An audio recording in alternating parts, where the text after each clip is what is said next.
Janice, as more details emerge about what happened last night, what is your assessment of the U.S. attack?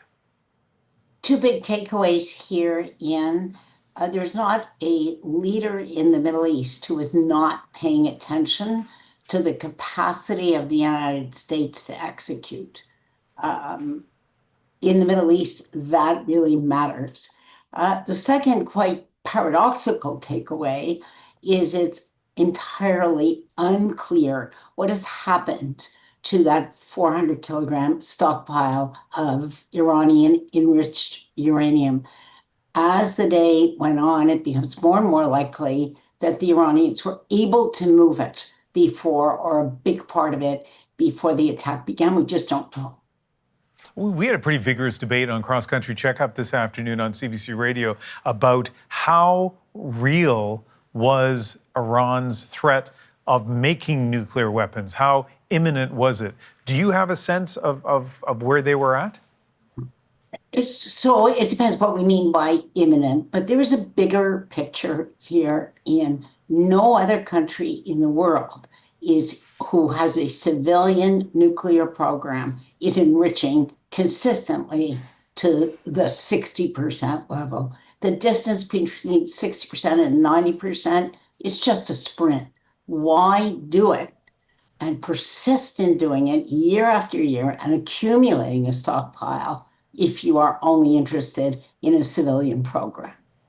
There are so many questions about almost everything surrounding this attack. So first of all, in terms of the impact that it's had on Iran and on its nuclear facilities, I guess the answer to that is right now we don't know how successful that was.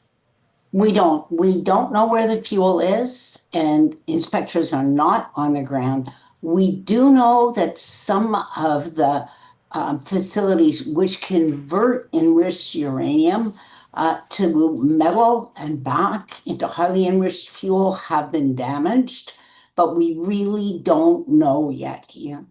We need people on the ground, and they're not there. In terms of next steps, again, I don't think there's any way for us to predict what Iran is going to do, but what would your educated guess be? My sense is that in the next week or two, we're going to see a carefully calibrated response. In other words, you have to respond, there's no question, but not one that is going to push the United States hard to retaliate. That's the short term. The medium term, that is an entirely different question.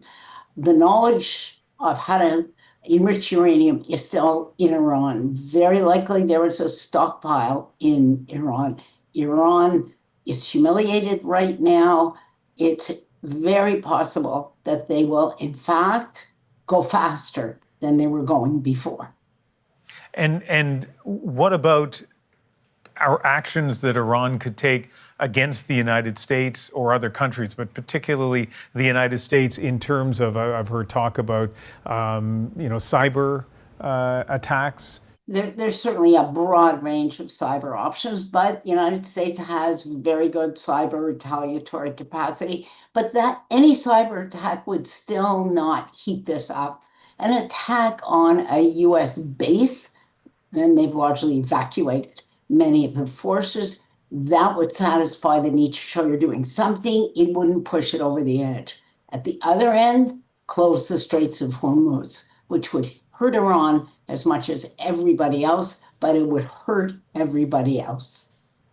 So as we've heard, Trump has promised, swift, precise, strong reaction if the U.S. is attacked in any way by Iran. That aside for a moment, if there's not an attack on U.S. bases or anything else American, do you think that the Americans would escalate anyway? No, I do not. Let's look at the president. He hates forever wars. Part of him really didn't want to do this until he was, I think, his judgment changed because of the success of the operation by Israel. This is not a president who wants to escalate and prolong a war. And he has his complicated domestic politics to think about. So let me finish with this. As of tonight, from any perspective, whether it's geopolitics or domestic politics, do you think the United States will look at this as a success? Yes, I do, because their military show that they can do something in that no military in the world can do. Now, if there's tremendous blowback, people will look at this from the perspective of history and think, no, that wasn't a success. But until and unless that happens, they will. Always nice having your analysis, Janice. Janice Stein, the founding director of the Munk School of Global Affairs and Public Policy.